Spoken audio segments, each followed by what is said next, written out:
सबसे पहले वीडियो को लाइक करें, चैनल को सब्सक्राइब करें और बेल आइकॉन जरूर दबाएं ताकि ऐसी ही दमदार अपडेट्स आप तक सबसे पहले पहुंचती रहें। मेडिकल कैंप में अचानक ऐसा हड़कंप मचता है जिसे देखकर हर कोई डर जाता है। पापा जी की हालत तेजी से बिगड़ने लगती है और वो बेहोश होकर जमीन पर गिर पड़ते हैं। यह देखकर बंटी और सूरज के पैरों तले जमीन खिसक जाती है। बिना एक सेकंड गंवाए दोनों तुरंत पापा जी को अपने कंधों पर उठाते हैं और बाइक पर बैठाकर हॉस्पिटल की तरफ भागते हैं। पूरे रास्ते सूरज के चेहरे पर डर और गुस्सा साफ दिखाई देता है। उसे समझ नहीं आता कि आखिर अचानक ऐसा कैसे हो गया। हॉस्पिटल पहुंचते ही डॉक्टर पापा जी को इमरजेंसी वार्ड में ले जाते हैं। डॉक्टरों की टीम उनका इलाज शुरू कर देती है, लेकिन सूरज के मन में एक अजीब बेचैनी होती है। उसे महसूस होने लगता है कि कैंप में कुछ बहुत बड़ा खेल हुआ है। पापा जी को डॉक्टरों के हवाले करके सूरज तुरंत वापस कैंप पहुंचता है और वहां पहुंचते ही उसका गुस्सा फूट पड़ता है। सूरज जोर जोर से चिल्लाते हुए पूरे कैंप को उखाड़कर फेंकना शुरू कर देता है। वह स्पीकर उठाकर सब लोगों को आदेश देता है कि कैंप में रखी सारी दवाइयों को तुरंत खराब कर दिया जाए, क्योंकि ये दवाइयां नकली हैं।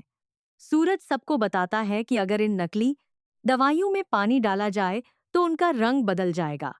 यह सुनते ही वहां मौजूद लोग दवाइयों में पानी डालना शुरू कर देते हैं और सच सामने आने लगता है। जैसे ही दवाइयों का रंग बदलता है, हर कोई हैरान रह जाता है।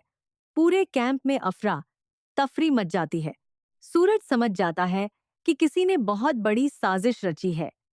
वह तुरंत दोबारा हॉस्पिटल पहुंचता है, जहां काव्या को होश आ चुका होता है, लेकिन पापा जी अब भी बेहोश पड़े होते हैं।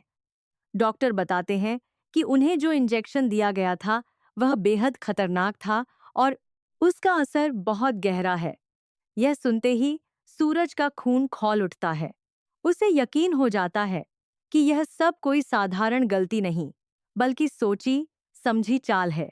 अपने पिता की हालत देखकर सूरज का गुस्सा सातवें आसमान पर पहुंच जाता है। वह सीधे उस कमरे में जाता है जहां आरव, ईशा और काव्या बैठे होते हैं। कमरे में घुसते ही सूरज गुस्से से आरव का कॉलर पकड़ लेता है और जोर से पूछता है कि इतनी बड़ी गलती कैसे हो गई।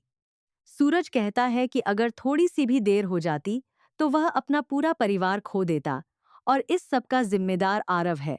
आरव कुछ बोल भी नहीं पाता कि तभी काव्या बीच में आ जाती है। वह कमजोर हालत में भी सूरज को रोकने की कोशिश करती है। सूरज तुरंत आरव का कॉलर छोड़कर काव्या का हाथ पकड़ता है और उसे आराम करने के लिए कहता है।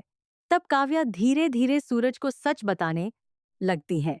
वह कहती है कि आरव को किसी ने सूरज के खिलाफ भड़काया था और इसी वजह से उसने परिवार की बातों पर भरोसा नहीं किया। काव्या की बातें सुनते ही सूरज के दिमाग में सिर्फ एक नाम आता है, आकाश। सूरज समझ जाता है कि इतनी खतरनाक चाल वहीं चल सकता है। दूसरी तरफ आकाश अपनी योजना फेल होती देखकर बुरी तरह गुस्से में होता है। उसे डर लगने लगता है कि कहीं उसका सच सबके सामने न आ जाए। इसी बीच सूरज ईशा के पास जाता है और उससे लगातार सवाल पूछने लगता है, लेकिन ईशा सारा इल्जाम अपने सिर पर ले लेती है। वह रोते हुए कहती है कि गलती उसी से हुई थी। उसने कॉन्ट्रैक्ट के पेपर्स गलत दे दिए थे, जिसकी वजह से गलत दवाइयां कैंप में पहुंच गईं।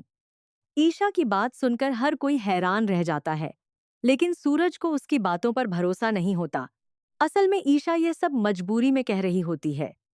आकाश ने उसे एक धमकी भरा वीडियो भेजा होता है, जिसमें वह साफ कहता है कि अगर उसने उसका नाम लिया तो वह अपनी मां का चेहरा कभी नहीं देख पाएगी। अपनी मां की सुरक्षा के लिए ईशा खुद को दोषी बना लेती है। उसके दिल में डर भी होता है और दर्द भी, लेकिन वह परिवार को टूटने से बचाना चाहती है। सूरज बार बार ईशा की आंखों में देखकर सच जानने की कोशिश करता है। उसे महसूस होता है कि ईशा कुछ छुपा रही है, लेकिन ईशा हर बार खुद को ही दोषी बताती रहती है। परिवार के बाकी लोग भी उलझन में पड़ जाते हैं कि आखिर सच क्या है। कुछ दिन बाद जब हालात थोड़े सामान्य होने लगते हैं, तब कहानी में एक और बड़ा मोड़ आता है। एक दिन ऑफिस में ईशा के साथ माहिका भी आती है। माहिका खेलते खेलते ईशा के बैग से कुछ पेपर्स निकाल लेती है। यह वही कॉन्ट्रैक्ट पेपर्स होते हैं जिनमें असली सच छुपा होता है। माहिका अनजाने में वो पेपर्स सूरज के सामने गिरा देती है। सूरज जैसे ही उन पेपर्स को देखता है, उसके होश उड़ जाते हैं। वह तुरंत उन दस्तावेजों को लेकर सबके सामने पहुंचता है। पूरे ऑफिस में सन्नाटा छा जाता है। सूरज गुस्से और दर्द भरी आवाज में ईशा से कहता है कि अब बहुत हो चुका। उसने परिवार के लिए बहुत बलिदान दे दिए। अब समय आ गया है कि सबको पूरा सच पता चले। ईशा की आंखों में आंसू आ जाते हैं।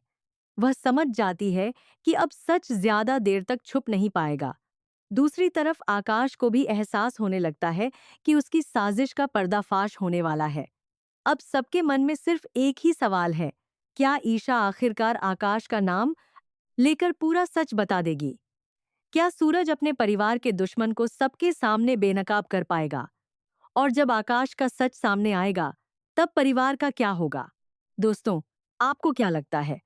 क्या ईशा इस बार सच बोल पाएगी या फिर एक बार फिर परिवार को बचाने के लिए खुद कुर्बानी दे देगी? कमेंट करके जरूर बताएं।